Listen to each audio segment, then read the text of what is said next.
Hello everyone. Today, I'll walk you through how to get started with Simscape.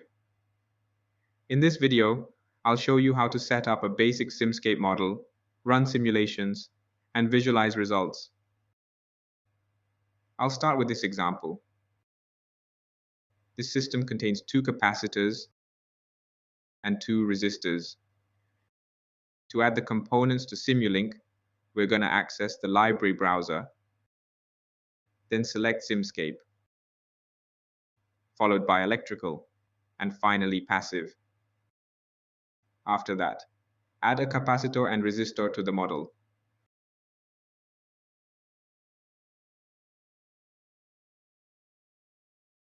We can right-click and drag to copy these components. We can also rotate them by pressing Ctrl+R. Then, connect them. Now add the ground. We can also double-click on the blank space instead of accessing the library browser, like this.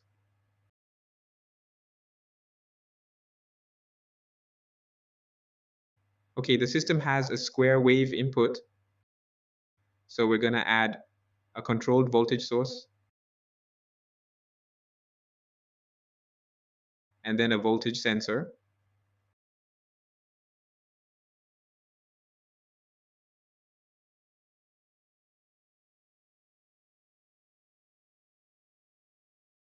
However, we can't directly adjust the signal inside the controlled voltage source block. So, we need to add a signal generator block and a scope to observe the sensor output.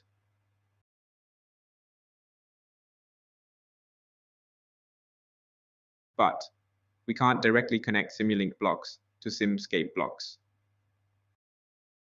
So we have to use converters. In this context, PS refers to the physical system or Simscape. For the input, add a Simulink to physical block.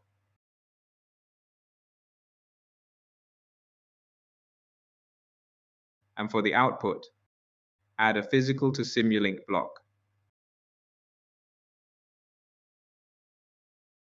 Connect the source and sensor to the reference.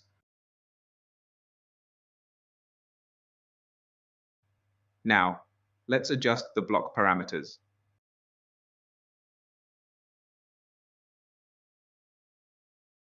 You can use the drop-down here to change the unit.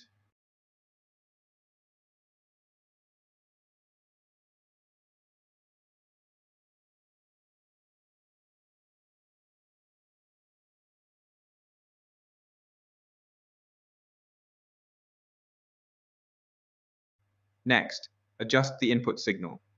Locate the waveform and change it to square, then modify its parameters. Before running the simulation, we got to add a solver configuration block to specify the solver parameters required for the model. We can adjust the solver parameters by clicking the bottom right corner of the screen, right here.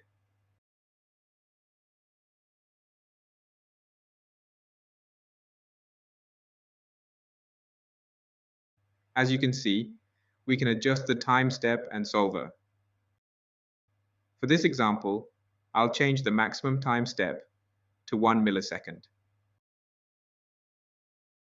And I will change the stop time to 1 second. You can modify this in the pop-up window or directly in the settings. Now click Run.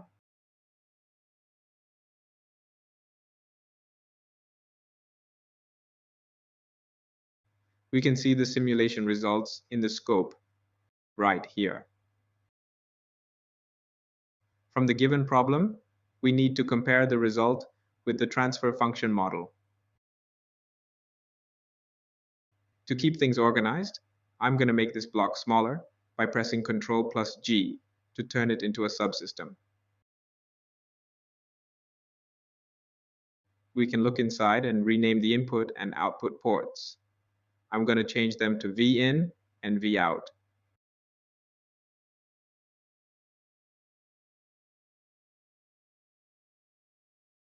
See? The names have changed. You can also change the block's name here.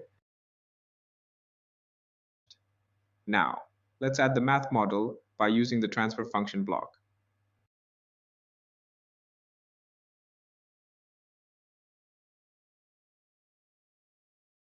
This block represents the transfer function using specified coefficients for powers of s.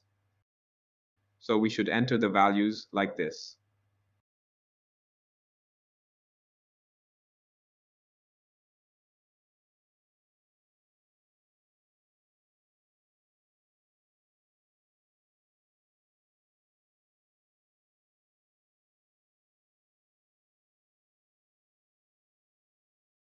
Now, connect the input.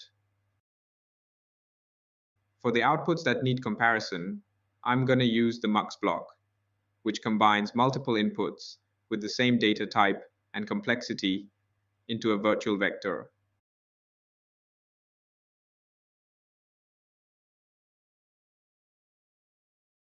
Now, let's see the comparison.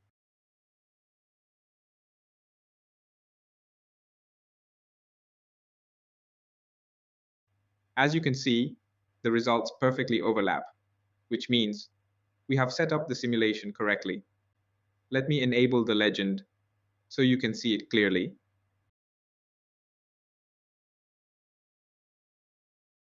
We can also rename the lines in the legend by specifying the names directly in the settings, like this.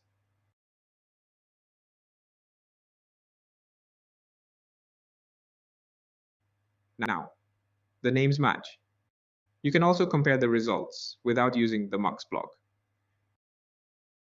Instead, you can connect them directly to the scope, like this.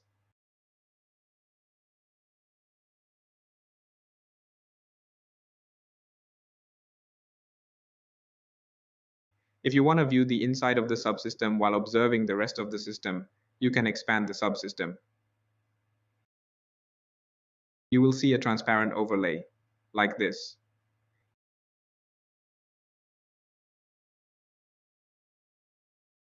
If you feel like clicking the scope every time is inconvenient,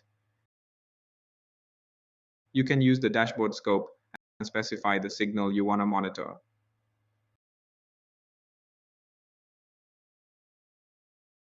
Now, let's take a look. The result is exactly the same as what we saw in the scope. I hope you found it helpful in understanding the basics of Simscape modeling in Simulink. Perhaps there are even more ways to refine and optimize these simulations. If you have any questions or want to see a specific topic, let me know in the comments. Thanks for watching, and I'll see you in the next video.